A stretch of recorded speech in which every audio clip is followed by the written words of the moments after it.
With the onset of COVID-19, many students are learning virtually and have limited face-to-face contact with friends and other family outside of their homes. The pandemic is impacting children's mental health, causing stress, loneliness, fear, and anxiety. A landmark study over 20 years ago, the Adverse Childhood Experiences, or ACEs study, compared the health of patients to specific experiences that some had gone through as kids.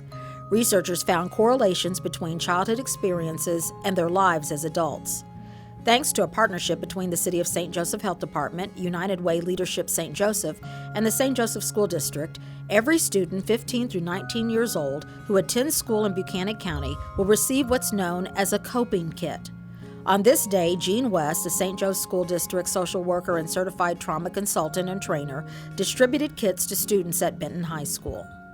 We had volunteers help pack the bags. We had volunteers help distribute the bags. The school social workers are distributing them in the high school and making sure all of our high school students receive them in the different schools. And then at Virtual Academy, we are asking parents to come pick them up. The kits include a journal, a flyer, pencil and bookmark with positive messaging, printed infographic describing ACEs, a comprehensive teen resource guide provided by the St. Joseph Youth Alliance, and a grit flyer promoting a YWCA program which has a similar focus. The development of the coping kit grew out of interest in helping area youth learn to successfully navigate uncertain and difficult circumstances. There's many healthy things that we can do. We can look at our sleep, we can look at our nutrition and our exercise level and our healthy relationships. And we can start to make small changes in our life that helps us to be more well physically, but also what we're really focusing on is mentally and emotionally.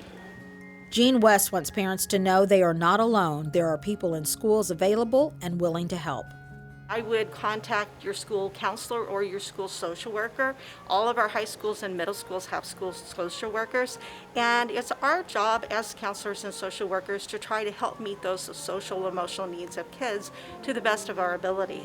And so please contact the school and say, hey, my student's kind of having a hard time. Do you have any ideas, any suggestions? Are there some things that I can do to help them to do better during this time? So I would very much encourage parents to do that. The hope of this project is to educate young people about the healthy choices they can make through the information provided in each kit.